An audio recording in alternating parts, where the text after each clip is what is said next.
亲爱的朋友们，欢迎来到微光夜读。女友为了讨小三欢心，将我写进了裁员名单，我成了全公司的笑柄，被戴绿帽，被踢出局。可他们忘了，公司项目合同都是我签回来的。我走后，他举步维艰，违约赔破产，而我摇身一变，以首富继承人的身份回归，低价收购了他引以为傲的公司。他下跪求复合，可我却嫌脏。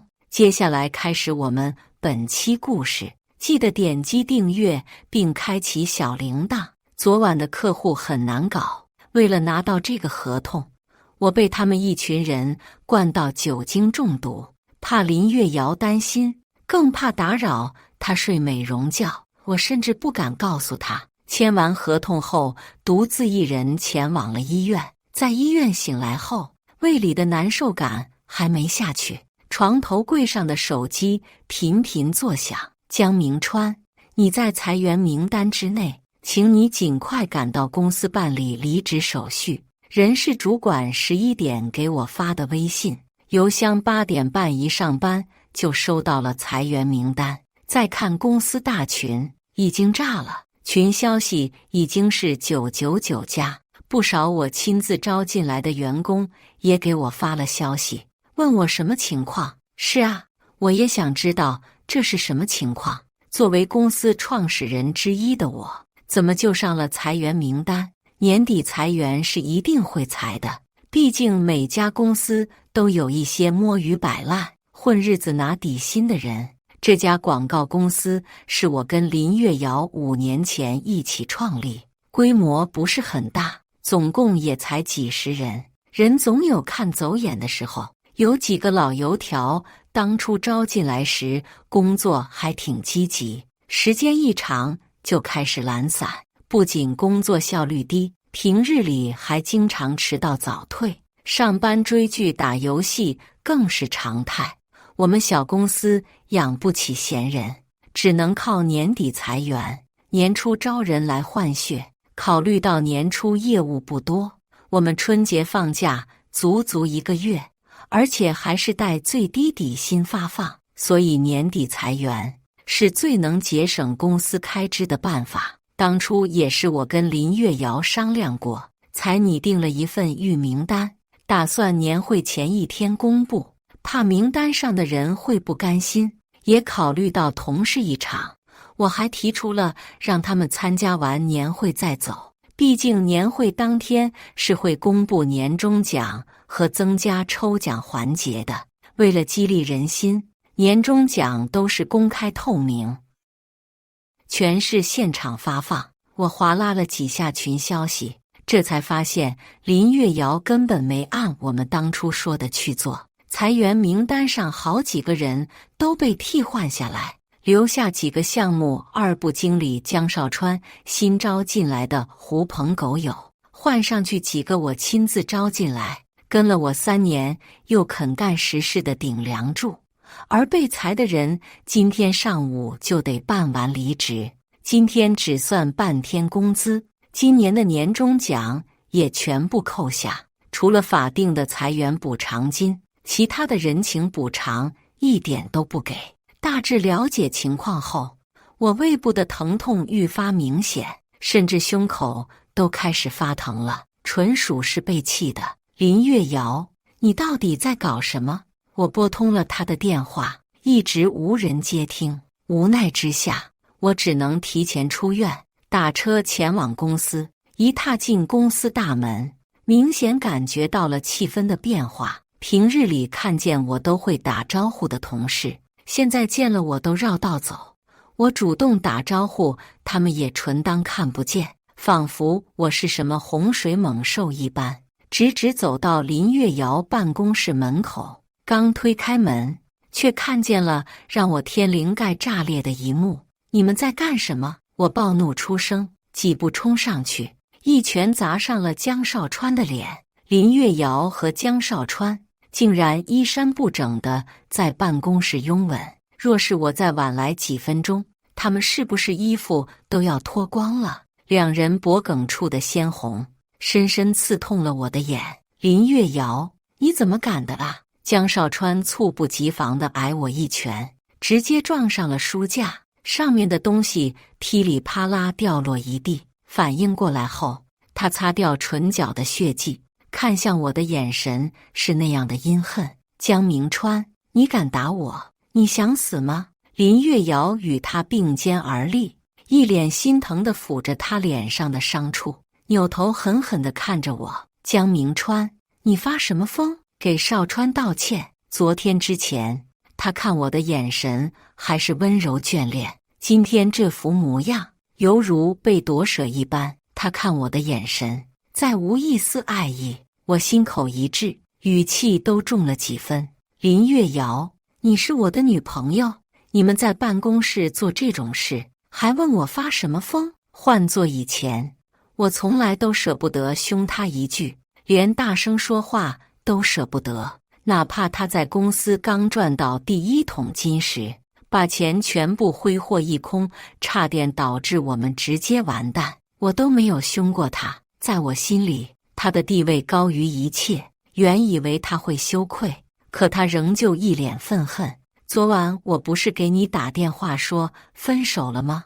你当时可没反驳，甚至还答应了，我们早已没了关系。我跟少川做什么都轮不到你来智慧。分手，他什么时候跟我说了？似乎看出我眼中的迷茫，他掏出手机，播放了一段电话录音。江明川，我们分手吧。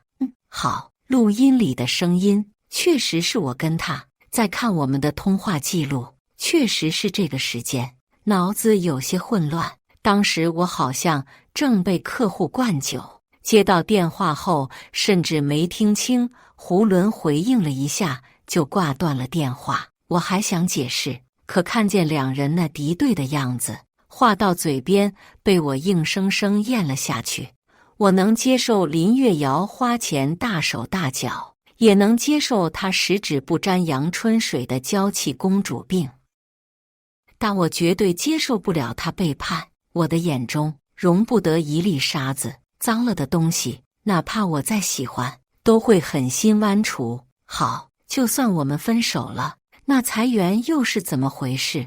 林月瑶，这公司是我们一起创立的，你有什么资格裁我？他冷笑一声，从身后的办公桌上拿过一份合同，递到我面前，一脸的得意。这是我们跟江海集团3年的广告合同，这一单的利润高达1000万。江明川，这是你努力了3年，喝酒喝到胃出血都签不到的大单。我接过合同一翻看，上面的签字和公章确实是江海的。1000万对于江海的广告投放来说不过9牛1毛，可江海怎么会看上我们这种小公司？这合同怎么来的？林月瑶挽上了江少川的手，脸上的笑容放大。当然是少川签回来的，你还不知道吧？少川可是刚刚认祖归宗的江海继承人。这一刻，我的心如坠谷底。原来江少川是江海流落在外的继承人。我还有什么不明白的？这两人怕是早就搞到一起了。分手不是一时兴起，而是江月瑶权衡利弊后做出的选择。就算他是太子爷，这跟裁我又有什么关系？江月瑶捂嘴轻笑，看我的眼神犹如在看一只自不量力的蝼蚁。一山不容二虎，公司有少川就行了，我们看你碍眼，这个理由够吗？江明川，你放心，关于你的补偿金，咱们按劳动法来，我1分都不会少。赶紧去办离职，拿着钱滚！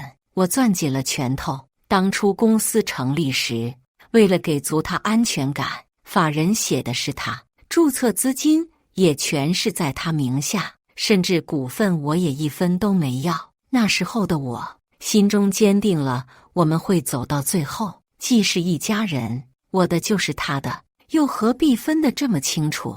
没想到当初我对他毫不保留的爱，竟换回了这般的结局。昔日我对他的好，竟成了今日捅我自己的刀。林月瑶，裁我可以，之前说好给被裁人员的福利，你凭什么全部扣下？年终奖本就是大家该得的，你这吃相未免有些难看了吧？还有小陈、小许他们几个，自进公司以来兢兢业业，工作效率在公司一直是数一数二的。你裁他们的依据是什么？到底是自己亲手带起来的公司？我始终舍不得看着他在林月瑶手中破败。被裁掉的那几个人，可以说承担了公司大半的工作内容，都是各环节的主要负责人。若是离了他们，公司很难维持正常的运转。自从公司走上正轨后，林月瑶极少关注公司员工，大多数时间都只负责签字接待，当个没用的吉祥物。哪些人可用，哪些人不可用，他根本就分不清。那几个哑巴，平日里跟个闷葫芦一样，话都憋不出几句，看着心烦就裁了，有什么问题吗？公司是我的，我想裁谁就裁谁，又不是赔不起。林月瑶一脸的嫌弃，仿佛那些人真的有多不堪一样。江少川搂住他，朝我笑得挑衅：你都自身难保了，还想着那些你招进来的人呢？果真是情深意重啊！既然如此，月瑶，再裁几个人吧，把他招进来的那些人全部裁了，以免给公司留下后患。正巧我还有几个朋友刚刚离职，正在家里待业，我把他们叫过来，公司照样运转。两人一拍即合，当着我的面给人事主管打了电话，报出一串名字后，人事立马重新拟了一份裁员名单，发到公司所有人邮箱中。这波操作简直让我气得头皮发麻。两个什么都不懂的人，这公司离破产怕是不远了。我没再说什么，收拾了一些私人物品，去办理了离职。一路经过，公司其他人看我的眼神都十分同情，江少川手底下的人更是对我出言不逊，甚至还朝我泼咖啡。哎呀，江总，哦不，江明川，真是不好意思呢。这咖啡有他自己的思想，就喜欢往垃圾身上贴。他这番阴阳怪气的话，听起来着实令人厌烦。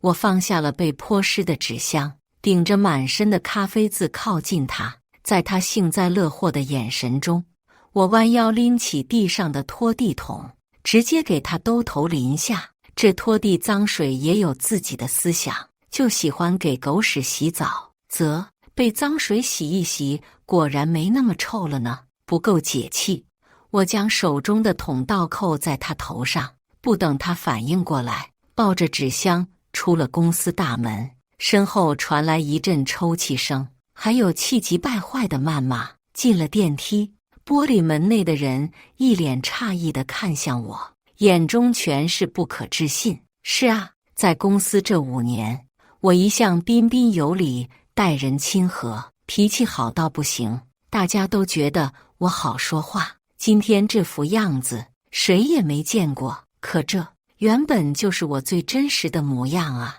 身为公司创始人，对待下属自然要保持自己的涵养，毕竟要起个带头作用。可如今我跟公司没了关系，又何必再继续伪装？电梯门一打开，一堆人围了过来，都是刚刚被临时裁掉的同事。江总，林总实在太过分了，那个江少川算个什么东西啊？凭什么将您踢出局？因为那一个大单，他们就否掉你这5年的付出，我们替您感到不值。江总，接下来你有什么打算？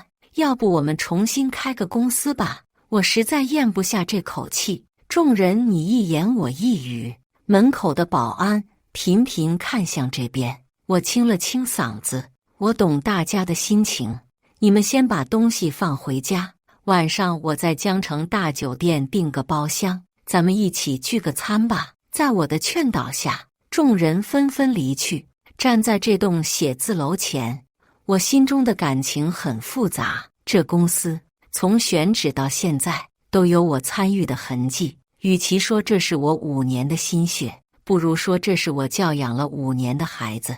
原以为我能很淡然地离开，可直到这一刻，我才知道自己还是放不下。事已至此，我也只能离开。从长计议，晚上进酒店时，林月瑶看见了我们。原定的年会酒店是豪悦大酒店，没想到林月瑶连这个都换了，这倒是冤家路窄。她对我们冷嘲热讽了一顿，被我四两拨千斤地对了回去。餐桌上，隔壁的演讲和喧闹开心都传到了我们这边，抽奖的奖品变多了，几乎留下的所有人都有份。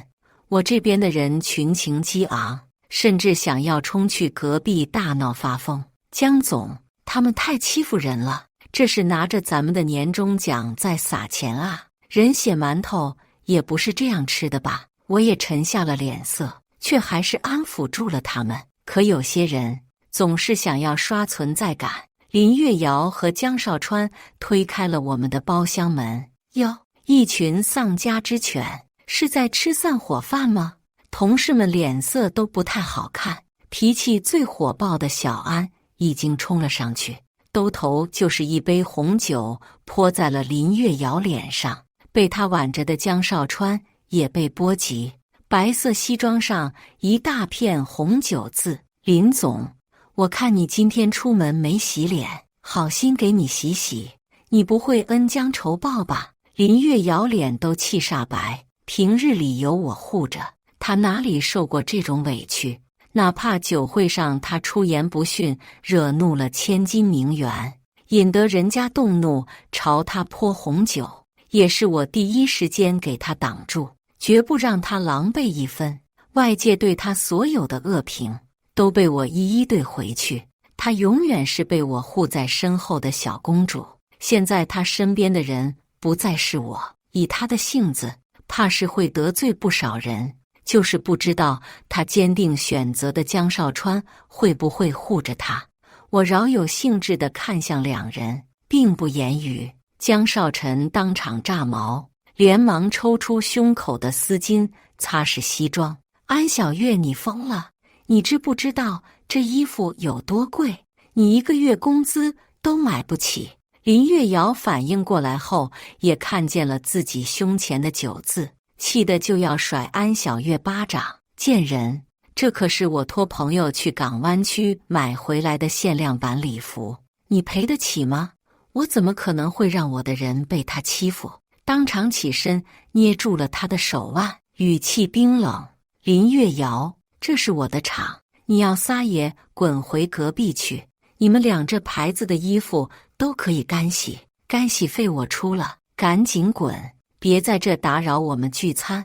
他一脸的不可置信，眼尾都泛了红，另一只手朝我胸口砸来，语气中带了一丝歇斯底里。江明川，你竟然为了护着这个贱人站在我的对立面，你还凶我？你是不是早就跟他有一腿了？他毫不顾忌地扑在我怀里，就像当初我们还在一起时，他在我怀里撒娇一样。有那么一瞬间，我以为他心中还有我，才会问出这种话。然而下一秒，他一巴掌甩了上来，两个穷鬼屌丝也是绝配了。江明川，你真让人恶心。我掐住了他另一只手，死死盯着他，突然就笑了。我摇着头将他推回江少川身前，语气嘲弄：心脏的人看什么都是脏的。林月瑶，这5年就当我一片真心喂了狗，从今往后你我一刀两断，再无瓜葛。他眼中有一瞬的慌乱被我捕捉到了，可我却不在意。就算他心里还有我的位置，那也是3心2意。这样的女人不配得到我的爱。他还想冲上来，被江少川死死拽住。够了，月瑶，咱们今晚还有正事要办，隔壁年会还等着咱俩主持呢。门口已经聚集了一些公司的人员，此刻都探头探脑地往里面看。或许是碍于颜面，两人还是离开了包厢。没了扫兴的人，我们这边也恢复了其乐融融。小安，你可真勇，竟敢直接泼林月瑶红酒。他那脸色哈哈哈，笑死我了。安小月下巴一抬，带着些小骄傲，他都把我们裁了，谁管他是谁啊？本来我就打算混个年终奖，年后辞职回老家发展的，以后也不打算在这行混了。就算他江少川是首富继承人，又怎样？他的手还能伸到我老家的事业单位吗？我有些意外，安小月是提过他想回老家，听从他爸妈的安排进事业单位工作。当时我还以为他是开玩笑，没想到是真的。那他被裁倒也不亏，甚至还赚了。小安，恭喜你！虽然有些不舍，但既然这是他的决定，我选择尊重并祝福。这场聚餐倒是成了小安的欢送会。大家知道我昨晚酒精中毒，说什么都不让我喝酒，全场就我一人喝的果汁。最后也承担起了送女孩子回家的责任。这次裁员一共裁了10个，其中4个男孩子，5个女孩子，有3个女孩子是一起合租的，另一个女孩子男朋友来接了。最后也只剩一个喝得醉醺醺的安小月。我将她扶上车，给她系安全带时，她突然勾住了我的脖颈，温热的呼吸喷洒在我脸上，气氛好像有些不对劲。我想拉开她的手，却被她抱得更紧了。江总，我知道你心里难过，我懂你，现在没别人了，你想哭就哭出来吧，我不笑话你。她扬起了小脸，眼中带着星星点点的亮光。平日里她都戴着黑框眼镜，梳着高马尾，属于那种呆板火爆姐的反差女孩。今晚她摘下了眼镜，头发也披散下来，是那种带点女人味的微卷发。近距离看她，我才发现她长得很美，五官精致的不像话，比林月瑶这个公认的细花都要美上几分。一时之间，我竟看呆了。她突然捧起了我的脸，神情真挚。江总，其实我进公司是为你而来。我回过了神，下意识地想要推开他，又被勾紧了几分。江明川，我喜欢你。他这双美目如星辰大海，差点让我晃了心神。我加大了力气，将他从我身上拽下来，给他系好了安全带后驱动车子，直到将他送回家。我的心都还是有些乱，这不是我第一次来他家里，上次他生日就邀请了几个同事过来，轻车熟路地将他抱进房间，安置好他后，一扭头，我看见了他摆在床头的相框，这是我。放下相框，我深深地看了他一眼，转身离开。他该有更好的选择，不该为我耽误自己。经此一别，我们大概再也不会有交集了。其他几个被裁的同事都准备提前回老家过年，以他们的工作能力和资历，重新找份工作其实不难。这2年一直待着不走，不过是因着与我的情分。我是本地农村人，年底这时候找工作确实不太好找，也只能回家。我也想给自己放个假，毕竟这5年为了早点攒够钱娶林月瑶，我拼了命的工作，几乎没有属于自己的闲余时间。林月瑶已经从我们租住的房子里搬了出去，我们共同的物品她一样都没拿，只拿了一些私人物品。曾经我送她的包包首饰也全部留了下来，眼不见为净。我将这些东西全部挂闲鱼卖了，也算回一点本。将东西清空后，我才发现原来我的东西这么少。当初我们从小单间换1居室，最后换成了现在的2居室。林月瑶总说房子不够大，东西都堆不下，其实大部分都是她的东西。可这房子的租期还有3个月，无奈之下，我在闲鱼58挂了合租。刚挂上去就有人问了，约的明天下午看房，但我已经答应了爸妈今晚回去。无奈之下，只能求助楼下的房东带人看房。踏上回乡的旅途，我有些近乡情怯。爸妈一向偏心弟弟，这些年因着我合伙创业，赚了点钱，又谈了个城里的女朋友，他们才对我另眼相待。要是让他们知道我失业又失恋，还不知道会是什么态度。晚上一到家，气氛好像有些不对。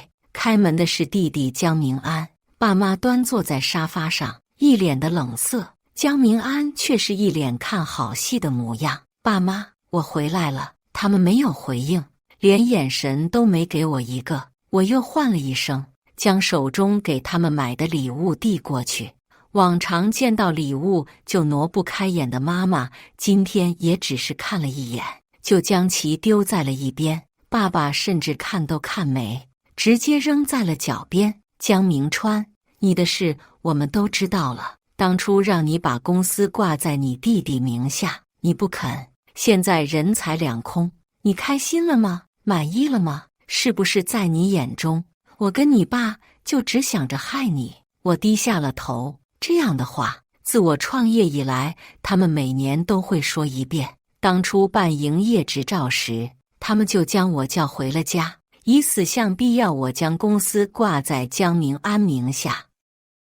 那一次，我们差点闹得断绝关系，最后还是林月瑶从我们的启动资金中拿出10万块给我妈修房子，这才安抚住他们。林月瑶确实会哄人，只要能用钱解决的事，在她眼中就不是事。我自己花钱会心痛，给她花钱却很开心，所以这2年我跟家里的关系也算有所缓和。他们都觉得我找到个好拿捏的女朋友，他们都以为这些礼物都是林月瑶自己掏的钱，我也没有拆穿。妈，谁告诉你们的？我妈一脸的愤恨。当然是林月瑶那个小贱人。江明川，你找的什么女朋友？之前我们都被她骗了，她竟敢骂我是老逼灯，人丑事多，反正有多难听就骂得有多难听，完全没有城里女孩子的教养。幸好你们分得早，不然以后娶进来怕是会气死我。林月瑶当然不是城里女孩，她是个孤儿，从小跟着舅舅舅妈在城里生活而已，寄人篱下的。她性格难免有些偏激，哪怕跟她恋爱8年，很多时候我都有些看不懂她。曾经我将这些当作新鲜感，现在想想，那不过是她在刻意的伪装压抑。妈，虽然我被裁了，但我还可以重新再来。有家公司已经联系我了，待遇不比自己管公司差，还不用担心盈亏问题，省心很多。新公司确实有，但我还在考察中，在他们面前也只能装出我很好的样子了。可他们却不这样想，他们总觉得自己当老板才有出息，给别人打工始终是没出路，说出来也没那么体面。你都27了，还以为自己是年轻小伙子，敢闯敢拼呢。林月瑶那小贱人给我打完电话，我就给你物色了一个富家独生女，对方爸妈是做生意的，又是拆迁户，在城里房子也有好几栋，就是年纪有点大，刚满33。不过俗话说女大3抱金砖，你这抱2块金砖，赚大发了。我松了一口气，原来是想给我安排相亲。我正准备答应，我妈继续开口了，我跟你爸准备把你嫁过去入赘，这也是对方唯一的要求。他们家还愿意出100万的彩礼，另外再送城里1栋楼，这条件是不是很棒？只要你嫁过去，可以少奋斗30年。几人眼冒金光地看着我，一脸我们都是为你好的模样。我脸上的笑容僵住了。作为家中的长子，他们竟然要我去入赘换彩礼。我沉下了脸色。爸妈，既然对方条件这么好，你们怎么不让江明安去？他今年也24岁了，足足抱3块金砖呢，岂不是更美？更何况他毕业2年也不去工作，天天在家混日子啃老，把她嫁出去不是更好吗？爸妈笑得跟朵菊花似的，脸僵住了。江明安也炸了毛。江明川，你少在这瞎逼逼！作为长子，你有义务为这个家付出一切。爸妈也一脸赞同。是啊，明川，你得学会爱护弟弟。你比明安稳重，更适合去入赘。看着三人同仇敌忾的样子，我再次感觉到自己是个外人。我冷笑，我不会入赘。我的婚姻大事轮不到你们来说三道四。既然这个家不欢迎我，那也没有待下去的必要了。视线划过几人，我站起身，拉上行李箱就往外走。我到底还在心存什么幻想啊？在这个家，我本来就是多余的啊！刚踏出大门，我爸气急败坏的声音从后面传来：“江明川，你什么态度？你今天要是敢走出这个门，以后也别回来了。我们就当没有你这个儿子。”我脚步停顿，微微偏头。无所谓，反正这里也不是我的家，没有温暖的家，有没有都一样，没什么区别。再往前走几步，一辆路虎停在了我面前，后座下来一个膀大腰圆、满脸横肉的女人。她一看见我，眼睛都在放光，上下打量我一圈后，她眼底金光更甚。“你是江明川对吧？我是吴美丽，也是你未来的妻主。”不等我大脑运载完毕，屋内几人迎了出来：“美丽啊，来来来，屋里坐。明川你也进来。”这就是我们刚刚说过的女孩子。我捏着拉杆的手指都紧了几分，正准备充耳不闻地继续往外走，车上下来2个黑衣保镖，拦住了我的去路，顺便将我推回了客厅。我被按坐在沙发上，旁边紧紧贴着吴美丽，她肥厚油腻的手摸上我的脸，满眼的痴迷。“真好看呐，川川，你这完全就长在了我心巴上。江叔叔，彩礼我再加20万，今天我就要入洞房。”对面的几人一愣，随即笑开了花：“好好好，我们立马去办，保准让美丽你满意。”没人问过我的意见，就这么一拍即定了。我拍开了吴美丽的手，从沙发上站起来，语气有些不耐：“我不同意，爸妈，我不是商品。吴小姐，我不喜欢你。”在场众人都变了脸色，吴美丽却笑得一脸荡漾：“无所谓，我喜欢你就行。小武，把他送房间去，再给他喂一瓶药水，我现在就要上了他。”他拍了拍我的脸：“生米煮成熟饭后，我看你还怎么反抗。”2个保镖上前按住了我，眼见着就要将我推进房间。我使出吃奶的力气挣脱行李箱，都不要就往外跑，没跑几步就被抓了回来，被按跪在吴美丽身前。她蹲下身子，捏住我的下巴，反手就是2巴掌甩过来，语气很辣：“我喜欢乖一点的，你再跑，信不信我打断你的腿？”保镖力气极大，我根本挣脱不开，只能恨恨地看着他。我被压着送进了房间，保镖将我按在床上呈大字形。吴美丽已经开始脱衣服，那满身的肥肉、淫邪的表情令我作呕。在我以为今天就要交代在这里时，房间门被踹开了。混账！我看谁敢动我孙子！2大排黑衣保镖立于两旁，中间缓缓走来一个拄着龙头拐杖的老人。吴美丽不耐烦地朝后大吼：“哪个不要命的玩意儿竟敢！”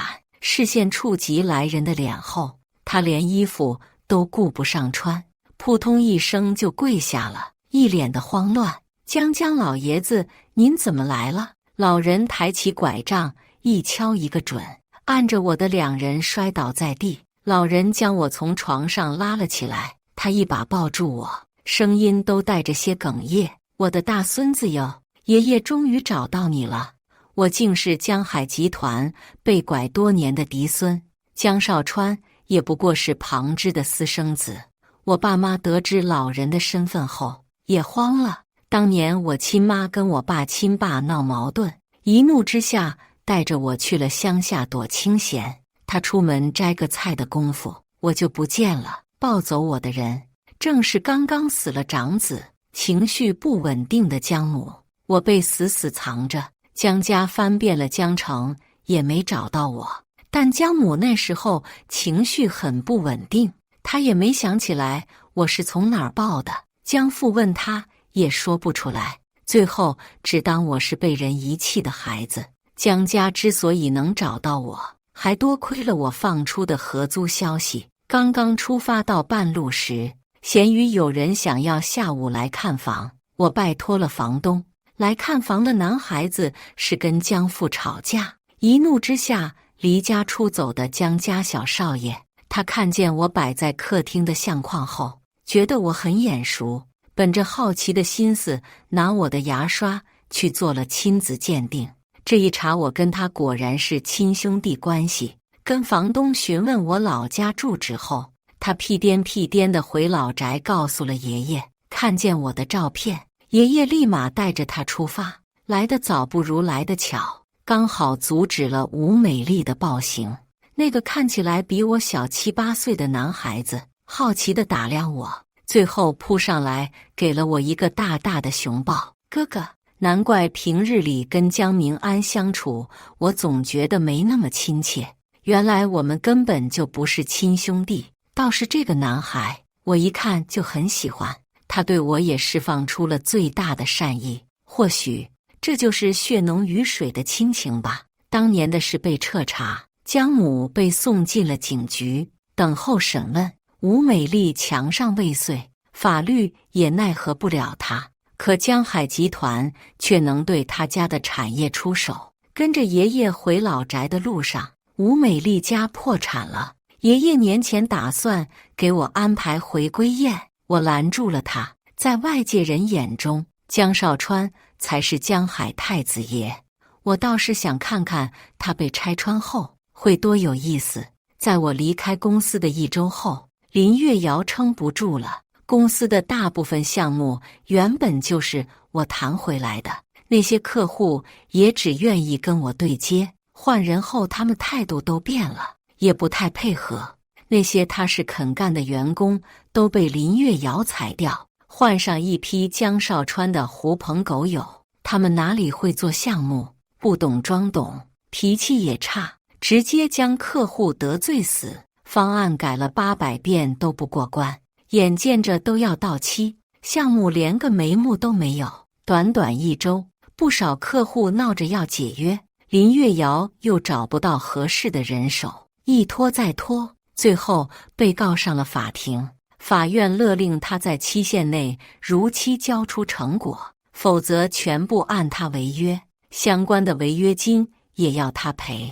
他终于意识到自己做了什么蠢事，求江少川无果后，他给那些被裁的员工打了电话，2倍薪资要求他们回来。可大家都知道公司的情况，没人愿意回去收拾烂摊子。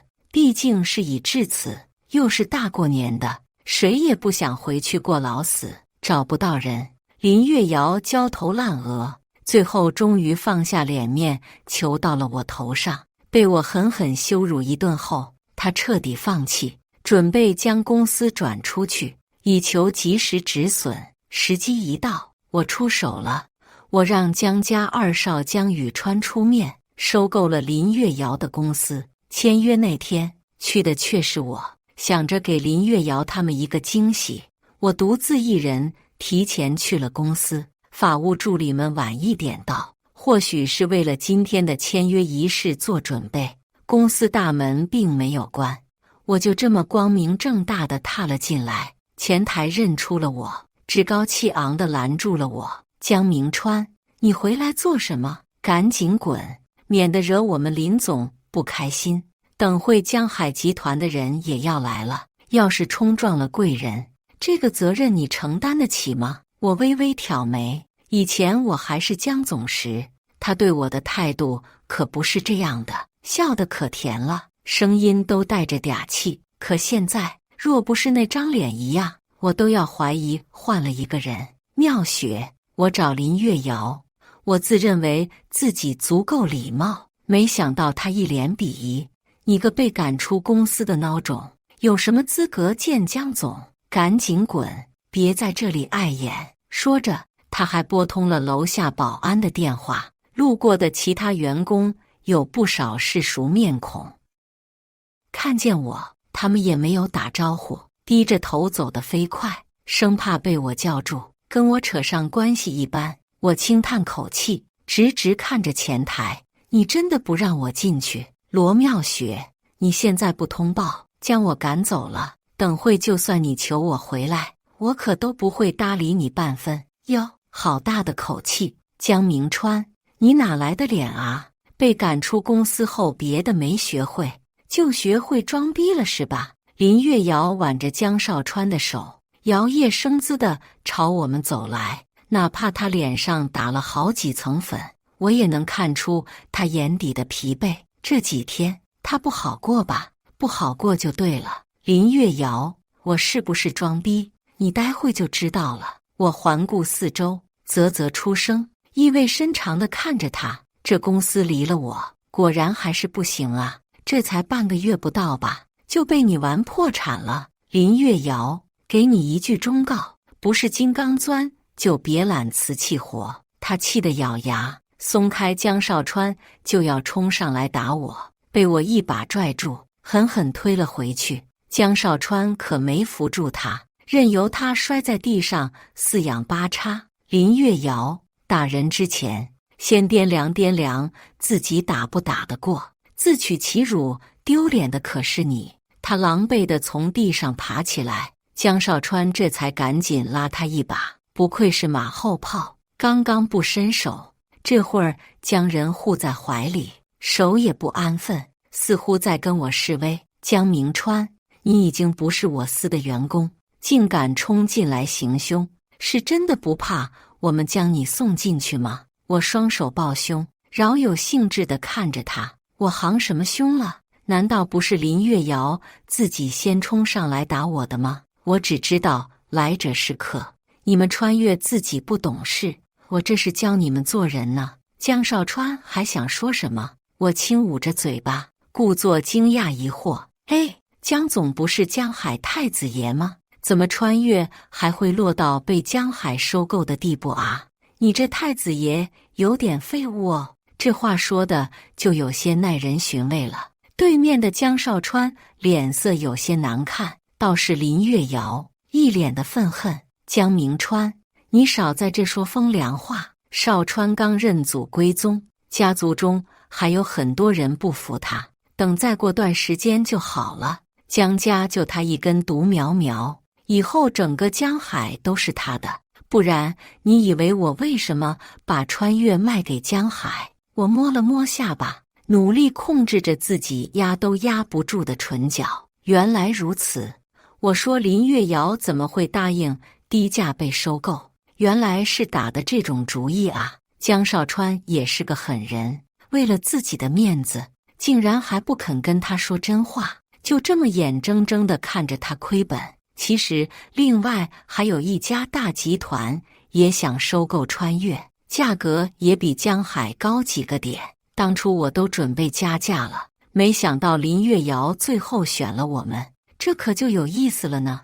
要是林月瑶最后知道江少川的真实身份，知道他最后竹篮打水一场空，不知道会是什么表情。毕竟如果他选了另一家，卖掉公司后他还完债款，还能有10几万的余钱。选了江海，可能连债款都还不完。那就祝你们好运了，林月瑶，希望你不会为自己的选择后悔。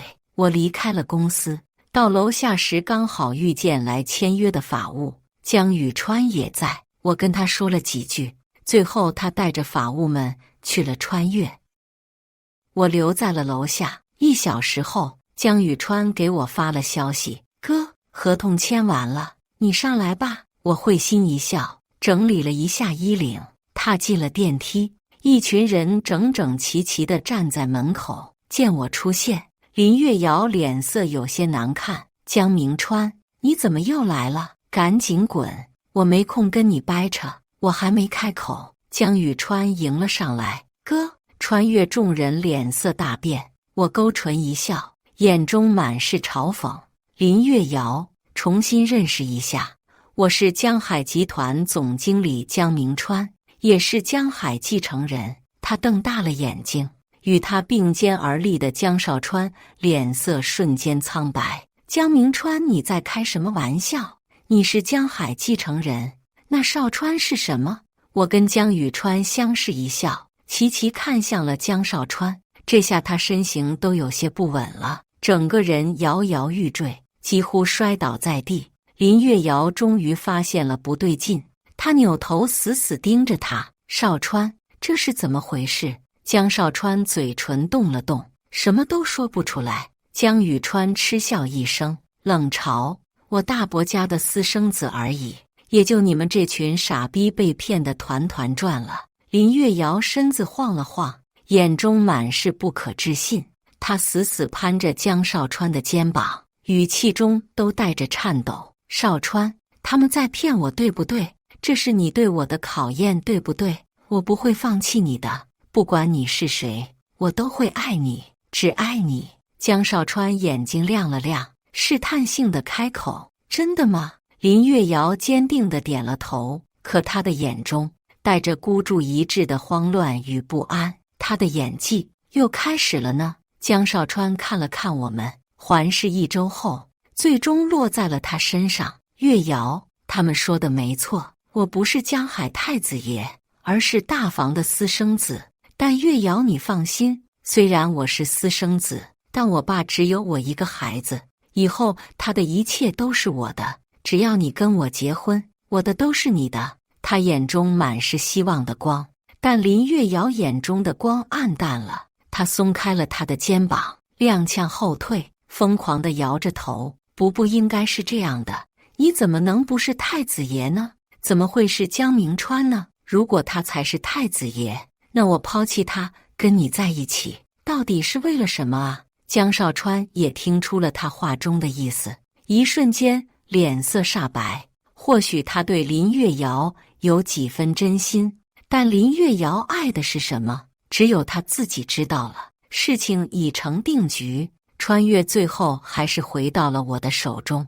我对公司进行了大整改，经过这一次，那些趋炎附势、两面三刀之人全部浮出了水面。我心中有数，裁掉大半人，最后留下几个保持中立但做事效率还不错的员工。